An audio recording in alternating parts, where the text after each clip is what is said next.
I'm Kristin Omdahl with Red Heart Yarns. Today I want to talk to you about gauge. I know that this is something that sometimes you think might be a hindrance to the fun you're having in a project, and in certain simpler patterns it doesn't matter as much. For example, in a scarf or even a small wrap, it doesn't matter if your gauge is off a little bit, but in projects where you have to fit a body and have to fit a specific size, gauge is one of the most important things in your project. Measuring your gauge from a swatch is extremely important, but one of the tips that I find to be even more important than that is to wash your swatch first. And the reason I say that is because we're making garments. We're making things that we're going to end up putting on our bodies and washing between uses. And if the yarn is going to change in size or your stitches are going to change in size after washing, it's something we need to know right up front as we're measuring our gauge. Because if you're off by an inch or two in your gauge, you can change the size of a garment from a small to an extra large before you know it. So one of the things that we've done here is I've done some gauge swatches for two of the patterns that you see here, the toggle sweater and the cuff to cuff sweater. I've done the gauge swatches for both of them, but I've done two sets of them to show you the side by side of one that's been washed and one that hasn't been washed yet.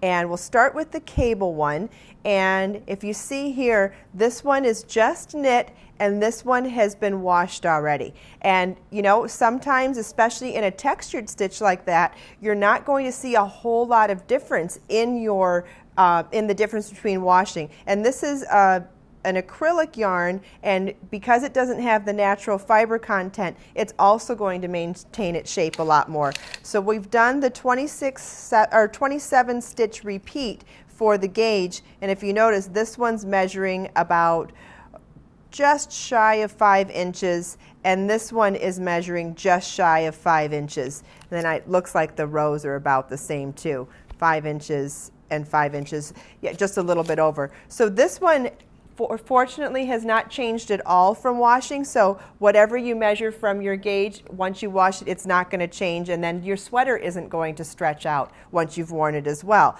So that's good to know. Another thing, if you're going to be measuring, you can also use one of these knit checks, and like if you were going to measure across somewhere within the pattern, this is a 16 stitch repeat, and the repeat starts at the beginning of this cable and ends before the beginning of that cable, so you could measure it in through there.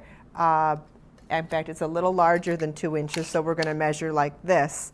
And if you see, it's about 1 3/4 inches for there, so to double that would be just under 4 inches. So that's still, this one's actually a little too small for the gauge in the sweater, so we would need to go up a needle size to try to achieve the correct gauge for this one.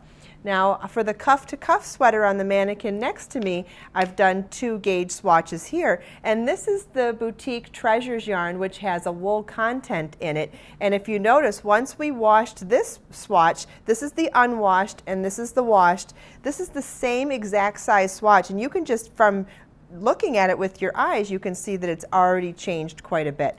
Not a ton, but a little bit.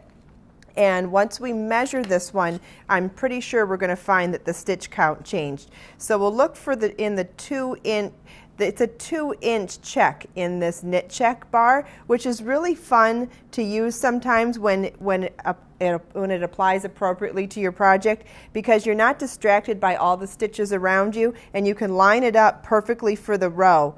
And I'm going to line that up right here, and you can count 1, 2, 3, 4, 5, 6, 7. We've got about 7.5 stitches, 7.5 stitches for 2 inches, and so this is worked over 4 inches for the gauge swatch, so you would multiply your 2-inch number times 2 to equal 4 inches, so that would mean that this is a 15 stitches for 4-inch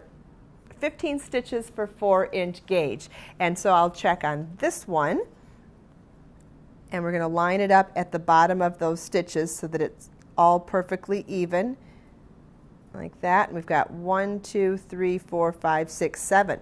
So we've only got 7 stitches here over 2 inches, so that's going to give us the 14 stitches for 4 rows. Now to do a quick check, on our gauge swatch here, or the gauge on the pattern, it says 16 stitches for 4 inches. So for this particular project, I would actually drop down a needle size from this measurement, redo the swatch, and wash it to make sure that I get that proper gauge swatch measurement after washing, so that my sweater is not going to stretch out after I make it as well. Every pattern is going to give you the gauge numbers in a different way. Sometimes it'll be a stockinette or garter stitch, or sometimes it will be in the pattern stitch for the pattern. So make sure to read that closely and make sure that you're making your swatch in the appropriate stitch pattern. And both of these were in the stitch pattern for the particular patterns. His cabled pullover and cuff-to-cuff sweater are both patterns available to download on the website. We have many more to choose from as well, so come check it out at redheart.com.